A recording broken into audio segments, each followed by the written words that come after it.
Hello guys. आज हमारा जो टॉपिक है वो है उत्तराखंड की भौगोलिक संरचनाएं। ठीक है, अभी तक हमारी सीरीज कंटिन्यूअसली चल रही थी तो आगे भी चलेगी। ठीक है, इसके बाद हम इसकी हिस्ट्री, उत्तराखंड की हिस्ट्री जो आगामी एग्ज़ाम के लिए इम्पोर्टेंट है, जैसे पुलिस के लिए, ठीक है ना, और जो अदर एग्ज़ाम है उसके लिए भी यूजेबल होगी। ठीक है ना, बहुत इन डेप्थ बात कर रहे हैं। ठीक है, तो चलिए ज़्यादा समय न बर्बाद किए शुरू करते हैं। ठीक है, उत्तराखंड राज्य, ठीक है, आपको पता है कल मैंने उसकी सीमाएं आपको बता दी थी, सब कुछ आपको बता दिया था।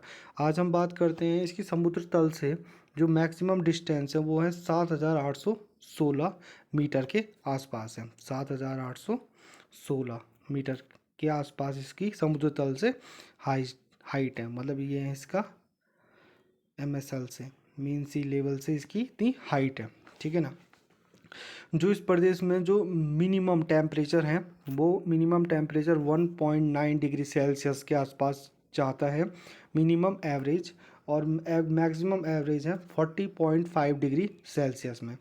प्रदेश की वह स्थान जहाँ सबसे ज़्यादा बारिश होती है उसे बोलते हैं नरेंद्र सिंह नगर। ठीक है ना, टिहरी में स्थित है। ठीक है ना, इसको उत्तराखंड का चेरापूंजी भी कहा जाता है।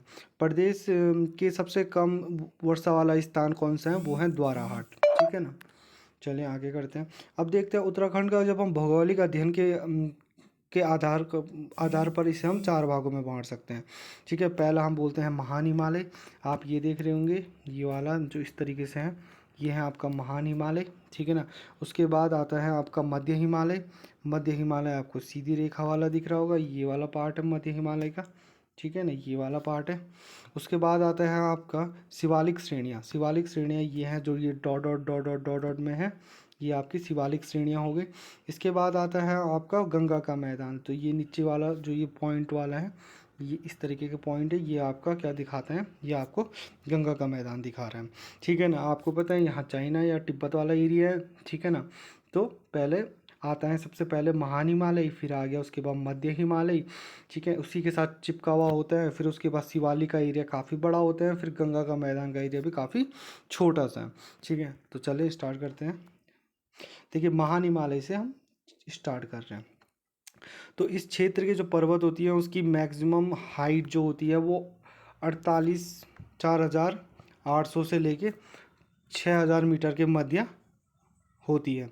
ये क्या करते हैं, राज्य को तिब्बत के पठारी सीमा से अलग करते हैं। ठीक है ना, जो इसका जो ये है फैला हुआ है, जो ये 50 किलोमीटर चौड़ा वाला हिस्सा होता है। ठीक है, मानसून के हिसाब से जो मानसून आते हैं वो इससे टकराते हैं महान हिमालय से, और क्षेत्र में क्या होती है, वर्षा होती है। इसकी प्रमुख नदियाँ कौन कौन सी होती है, अलकनंदा, भागीरथी और यमुना का उद्गम स्थल भी इन्हीं से हैं। प्रमुख चोटियाँ इसकी नंदा देवी हो गई, कॉमेट हो गए और बंदरपुंछ हो गई। ठीक है ना, अगर बात करते हैं इससे आगे महान हिमालय की, ठीक है ना, आप ये देख रहे होंगे ये नंदा देवी पीक है। ठीक है, इस अब जून से सितंबर के मध्य इसमें जो मानसून होता है, मानसून जून से सितंबर के मध्य ही आता है। तो इसमें लगभग 100 से लेकर 200 मिलीमीटर तक बारिश हो जाती है। ठीक है ना, क्योंकि टकराने के बाद नीचे के एरिया में ज़्यादा होगी, उसके आसपास कम होती हैं। ठीक है ना, हिमालय की, और यहाँ कौन से वन पाए जाते हैं, यहाँ पाए जाते हैं शीतोष्ण कटिबंधीय सदाबहार वन, इज़ वेरी इंपॉर्टेंट। ठीक है, मैं इसे डॉट कर लेता हूँ, इसको ज़रूर याद रखिए, ये बहुत इंपॉर्टेंट है। इसमें कौन कौन से वृक्ष पाए जाते हैं, इसमें साल पाया जाता है, चीड़ पाया जाता है, सौगौन पाए जाते हैं, के वृक्ष पाए जाते हैं। ठीक है ना, वनस्पतियों का पूर्ण अभाव होता है इस एरिया में।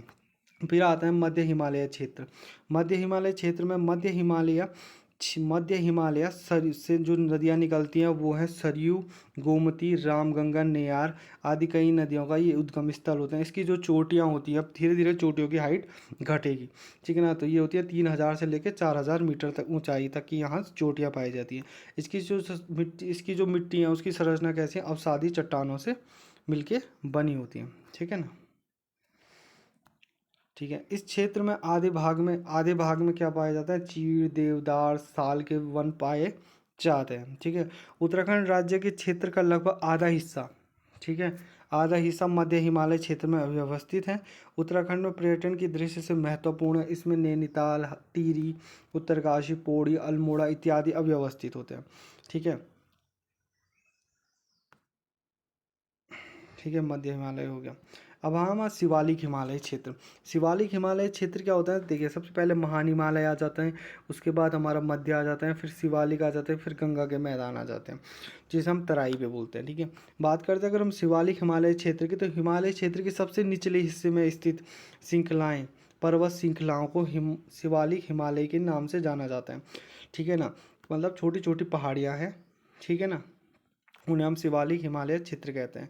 दक्षिण के इस क्षेत्र के दक्षिणी भाग में कम ऊंचाई वाली पहाड़ी और मध्य क्षेत्र में कई चपटी घाटियाँ, जिन्हें हम दून कहते हैं। तो चपटी घाटियों को क्या कहा जाता है, दून कहा जाता है। ठीक है, पाए जाते हैं इसमें। अगर इससे आगे चलते हैं तो उत्तराखंड राज्य के दक्षिणी अल्मोड़ा, मध्य नैनीताल, इसमें कौन कौन सा आते हैं, अल्मोड़ा आता है, दक्षिणी अल्मोड़ा, मध्य नैनीताल आता है। देहरादून जिले के कुछ हिस्से इसमें पड़ते हैं। ठीक है ना, इसमें जो पहाड़ियों की हाइट होती है वो 750 से लेके 12 मीटर के मध्य होती है। इस क्षेत्र में जो शीतकाल का टेम्परेचर होता है वो 4 डिग्री सेल्सियस होता है। ठीक है ना, और ग्रीष्मकालीन में 33 डिग्री सेल्सियस तक चले जाता है। ठीक है ना, यहाँ जो मानसूनी वर्षा होती है वो 50 से लेके 250 मिलीमीटर के मध्य होती है। इसमें मुख्यतः आंवला पाया जाता है, शीशम पाया जाता है, देवदार पाया जाता है, बांस पाया जाता है। ठीक है ना, इस क्षेत्र में कौन कौन से क्षेत्र आते हैं, मसूरी आता है, लंसीडौन आता है, रानीखेत आता है, चक्राता आता है, नैनीताल आता है, भीमताल आता है, कौसानी आता है, इत्यादि प्रमुख पर्यटन स्थल होते हैं इसमें। ठीक है ना, इसके अतिरिक्त यहाँ पर हर की दून, कोटली दून, पाटली दून जैसे प्राकृतिक सौंदर्य के महत्वपूर्ण स्थान भी इसी एरिया में होते हैं। जो ये प्लेसेस हैं इनके बारे में आपको बता दिया जाएगा। ठीक है ना, आगे जैसे सीरीज कंटिन्यूस चलेगी। आप देख सकते हैं ये एक छोटा सा मैप है जो हम आगे दिखा चुके हैं आपको। ठीक है ना, ये महान हिमालय हो गया, ये मध्य हिमालय हो गया। ठीक है ना, ये यहाँ शिवालिक हो गया, और ये क्या हो गया, गंगा का मैदान या तराई का भाट हो गया। ठीक है, इसके बाद हम आते हैं गंगा के मैदानी क्षेत्र में। शिवालिक पर्वतमालाओं के सबसे पात मतलब उसके सबसे बॉटम पे स्थित है, उसको कहते हैं हम मैदानी भाग का। ठीक है, इसका कुछ हिस्सा, ज़्यादा मेजॉरिटी हिस्सा यूपी के एरिया में आते हैं, और माइनर बहुत छोटा हिस्सा उत्तराखंड में भी आता है। लगभग 10 से 25 मीटर चौड़ा हिस्सा उत्तराखंड में आता है। ठीक है, इसमें कच्छ, काशीपुर आता है, किच्छा आते हैं, उधम सिंह नगर आते हैं, देहरादून आते हैं, और पौड़ी जिले के कुछ भाग भी आते हैं। इसको तराई भाबर के नाम से भी जाना, जो मैंने आपको बता दिया। इस एरिया में क्या होता है, प्लेटें आपस में मिलती हैं। ठीक है ना, इस प्लेस पे क्या होती है, प्लेटें आपस में मिलती हैं। कौन कौन सी प्लेट, एक मिल रही है यूरेशिया प्लेट, जिसे हम तिब्बत की प्लेट भी बोलते हैं, और दूसरी होती है इंडियन प्लेट या फिर भारतीय प्लेट। ठीक है, भारतीय प्लेट क्या कर रही है, 5 सेंटीमीटर की गति से इसको पे की ओर गति कर रही है, यूरेशिया प्लेट से की ओर कर रही है, जिस कारण क्या होते हैं, इस एरिया में क्या होते हैं, भूकंप की निरंतरता बनी रहती है। ठीक है ना, तो ये भूकंप का भी कारण है। ठीक है, तो thank you watching this video.